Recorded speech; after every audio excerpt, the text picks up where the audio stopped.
One good did म्हणजे एक चांगली गोष्ट, डाईंग अ टंगलेस, तुम्ही वाच्यतेपासून आलं केली तर ते चांगलं कार्य होणार नाही. हां, टाईंगलेस. फर्दर आपण स्टॉप म्हणजे पुढचा सगळा कार्यभार थांबेल, स्टॉप, गती मिळणार नाहीये. आणि म्हणून की हे त्यांनी हे जे पुरस्कार मिळवला, शेतीनिष्ठ पुरस्कार, आणखीन तो दिल्लीचा मिळवावा एवढीच मी त्या ह्याच्यातून अपेक्षा परमेश्वर त्यांनी करतो. आणि ह्या वाक्याचा एक त्यांनी पाठपुरावा करावा की आमच्यासारखे तुमच्या पाठीवर थाप टाकायला आहेतच, आणखीन असे पुरस्कार मिळावे, कारण तुम्हाला हे वातावरण आहे ते फार सुंदर आहे. नमस्कार मित्रांनो, मी आज तुम्हाला एका माझ्या हुशार आणि एकपाठी विद्यार्थिनीची छोटीशी गोष्ट सांगणार आहे. ती खरं तर सर्जापूर, जावली तालुक्यातील गावातील पूर्व आश्रमीची रहिवासी होती. तिचं नाव नीलम शंकर मोहिते आणि ती बाळासाहेब पवार हायस्कूल उडतरे या शाळेत शिकली. एक चांगली डॉक्टर झाली आणि नंतर तिचं कर्मधर्म संयोगानं खडकी तालुका वाई इथे राहणाऱ्या एका प्रशांत शिंगटे नावाच्या चांगल्या मुलाशी लग्न झालं आणि ती त्या घरची सून झाली. प्रशांतसुद्धा सातारमध्ये राहून घरी येऊन मस्तपैकी शेती करायची. त्यांच्या शेतीच्या बाबतीत सांगायचं म्हटलं तर ते 35 एकर शेती होती आणि 5 जण भाव ते पद्धतशीर सगळं नियोजनबद्धेनं ते करायचे.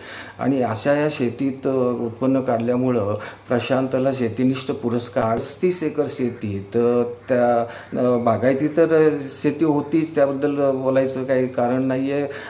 ऊस असेल, हळद असेल, अन्य पिकं असतील, कडधान्य असतील, हे तर होतंच.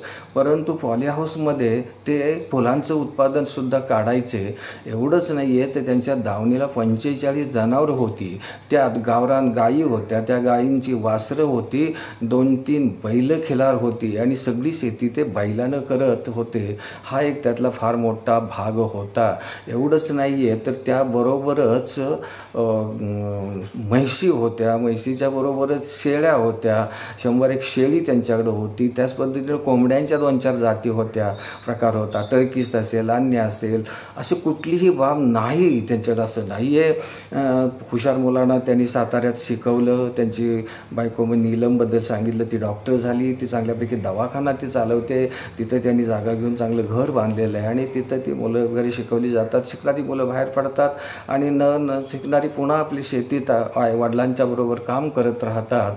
आणि अशा एका कुटुंबाचं एक सुंदर असं मी त्याचं शेतीनिष्ठ पुरस्कार मिळाला म्हणून सत्कार करायला गेलो होतो. त्यावेळी ते पाहिलं आणि त्याचा एक छोटासा व्हिडिओ मी केलेला आहे. तो आपणासाठी पाहण्यासारखा आहे, कारण हे कुटुंब अगदी चांद्यापासून बांद्यापर्यंत महाराष्ट्र पाहिलं ना तरी असं एकत्र मोठं कुटुंब तुम्हाला तुरळक दिसणार आहे. अशा एका सुंदर कुटुंबाची की ज्या अलीकडं असं एकत्र कुटुंब फार रिअर पाहायला मिळतं, त्या कुटुंबाची एक छोटीशी व्हिडिओतली झलक मी तुम्हाला दाखवणार आहे, ती आपण पाहावी. खरं तर म्हणजे त्यांची मुलं आमची विद्यार्थी, ते सुद्धा विद्यार्थीच म्हटलं पाहिजे. पण एक आमच्या गावचे जावई असल्यामुळं त्यांचा आणि आमचा स्नेह वाढला. जन्माला आल्यानंतर सासरवाडीत राहण्यापेक्षा ते माझ्याकडे पाहिजे आमच्या करतात. पाठीमागे एका लग्नाच्या निमित्तानं त्यांच्याच मेहण्याच्या मुलीचं लग्न होतं आणि आम्ही सातारला गेलो. त्यानंतर त्यांनी एक विषय काढला की म्हणले असं असं आहे. म्हणलं मी वर्तमानपत्रात वाचले, बातम्या वगैरे बघितल्या. म्हणलं मला माझ्या मनात होतं की एक दिवस जाऊन त्यांचा विशाल शेपळ देऊन सत्कार करायचा. तर म्हणलं आता योग चांगला आला आहे, पण आपण म्हणलं रिकामी आलो, आपण लग्नाला म्हणून आले, आपण हा योग जुळवून येऊया. म्हणलं त्याच्या घरी जाऊया. नीलम माझी विद्यार्थी. तर नीलमबद्दल जर सांगायचं म्हटलं तर ती फार हुशार आणि एक पाठी जसा माणूस असतो ना त्या पद्धतीची ती होती. ती जर थोडासा तिच्याबद्दलही बोलतो, लक्ष देऊन जर तिनं पाठ ऐकला किंवा कविता ऐकली वगैरे ना तर तिला पुन्हा अभ्यास करायची गरज भासायची नाही, इतकी ती एक पाठी हुशार होती. प्रश्न जर विचारला तर त्या प्रश्नांचं उत्तर अख्ख्या वर्गाला ज्यावेळी येत नाही ना त्यावेळी मी तिला विचारायचो आणि ते परफेक्ट उत्तर द्यायची. तिला जर मी आत्ता विचारलं की तुला इयत्ता 10वीला मराठीला किती मार्क पडले तर ती पटकन ती मार्क सांगू शकते, इतकी तिची ब्रिलियन्सी आहे. आणि एक पाठी असल्यामुळं ती प्रत्येक शिक्षकाच्या लक्षात राहणारी आणि सोयीवर कधी असं कोणाशी वादविवाद नाही तिचा, कसलं भांडण तंटा नाही आहे. म्हणजे एखाद्या व्यक्तीला आपण आपल्या मराठी भाषेतल्या व्याकरणातली शब्दांच्या जातीतली जर तिसरी जात घेतली ती सर्वनाम, आणि त्यात एक पोट जात आहे की गुणवाचक सर्वनाम, त्या गुणवाचक सर्वनामातली सर्व विशेषणं तिला लावली ना तरी ती अपुरी पडावीत इतकी ती गुणवान आहे. एवढंच मला या निमित्तानं थोडंसं सांगावंसं वाटतं. आता हे तुम्ही 5 भावांचं जे कुटुंब आहे ते मला वाटतंय जर आपण महाराष्ट्रात चांद्यापासून बांद्यापर्यंत सगळं बघितलं ना तरी असं कुटुंब क्वचित रिअर एखादं सापडेल महाराष्ट्रात. अशा पद्धतीचं तुमचं कुटुंब आहे. जाता येता मी सगळे पाहायचो, पण आज असा योग आला, एक कपिलाशिष्टीचा योग म्हटला पाहिजे की तुमचं ते सगळं हे मला पाहायला मिळालं. आणि आज माझ्या जीवनातला एक असा वेगळा दिवस माझ्यासाठी नोंदवला गेला की फार सुंदर दिवस माझा गेला. मला आज एक चांगल्या दिवसाची भेट परमेश्वरानं दिली असंही म्हणेन. आणि आज माझा आनंदी दिवस जाईल. संध्याकाळी ह्याच विचारात मला झोपसुद्धा लवकर यायची नाही, इतका सुंदर दिवस माझा गेलेला आहे. आता विल्यम शेक्सपियर नावाचा एक जगविख्यात नाटककार होता.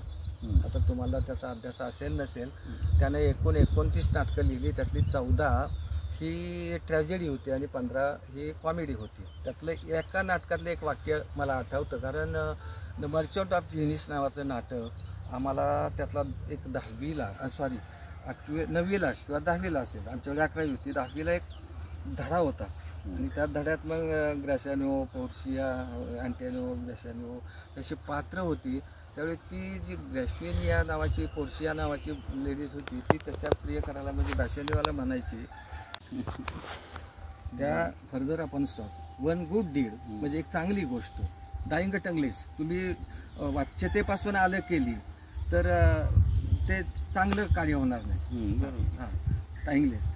फर्दर आपण स्टॉप म्हणजे पुढचा सगळा कार्यभार थांबेल, स्टॉप, गती मिळणार नाहीये. आणि म्हणून की हे त्यांनी हे जे पुरस्कार मिळवला, शेतीनिष्ठ पुरस्कार, आणखीन तो दिल्लीचा मिळवावा एवढीच मी त्या ह्याच्यातून अपेक्षा परमेश्वरच्यांनी करतो. आणि ह्या वाक्याचा एक त्यांनी पाठपुरावा करावा की आमच्यासारखे तुमच्या पाठीवर थाप टाकायला आहेतच, आणखीन असे पुरस्कार मिळावं. कारण तुम्हाला हे वातावरण आहे ते फार सुंदर आहे, रमणीय असं वातावरण आहे. हा, म्हणजे मी सुद्धा एक सुंदर शेतकऱ्याचा मुलगा आणि मला सुद्धा शेतीच्या बाबतीला भर आवडतो. मग दिवस मी मोठा हाकले, मोठा अजून मोठा कळणार नाही त्याच्या मुलांना. मोठा म्हणजे सोंडरावर बसून ते मोठ आणायचे, त्या मोठ्यानं 10 गुंठ्याला, 5 गुंठ्याला आणि 20 गुंठ्याला असं पाणी देत होतो आम्ही. ते वडिलांच्या बरोबर मी लहानपणीपासून केलंय. वयाच्या 12व्या वर्षापासून त्या अगदी कॉलेजला जाईपर्यंत नांगराचा मोठ्या दिवस धरलेला आहे आणि शेतीतलं प्रत्येक काम केलंय. मी ज्वारी पेरता मूड धरली आहे, त्यामुळे मला शेतीचं मला ज्ञान आहे आणि शेतीची मला आवड आहे. आणि एक शेतकऱ्याचा मुलगा म्हणून मला या गोष्टीचा अभिमान आहे. आणि तुम्ही 5 जण भाऊ सुद्धा तेच करताय आणि एकत्र करताय, एका विचारानं करताय. हे तुमचं खरं तर कुणी प्रत्येकानं येऊन तुम्हाला भेटून हा गुण घेतला पाहिजे. कारण आता वडिलांची पुण्य ते आहेच, मला माहिती होती. वडिलांची माझी विचारसरणी आणि मी बोलायची, गुरं घेऊन जायचे पाण्यावर, हे होत राहतं. ते तर ते आहे वागले कायम. आणि आपल्या घरात कोण खोटं बोलत, हे महत्वाचं आहे. आणि तुम्ही आज शिक्षण झाले एकत्र राहता, आम्ही 4 जण आहे. माणसानं मला जन्म दावली ना, म्हणून मातृदेव भव पितृदेव भव असं होती ना ती. स्वतःला मी भाग्यवान समजतो. चला दुनिया दावली, आपल्याला काय कमी, काही येणार आहे.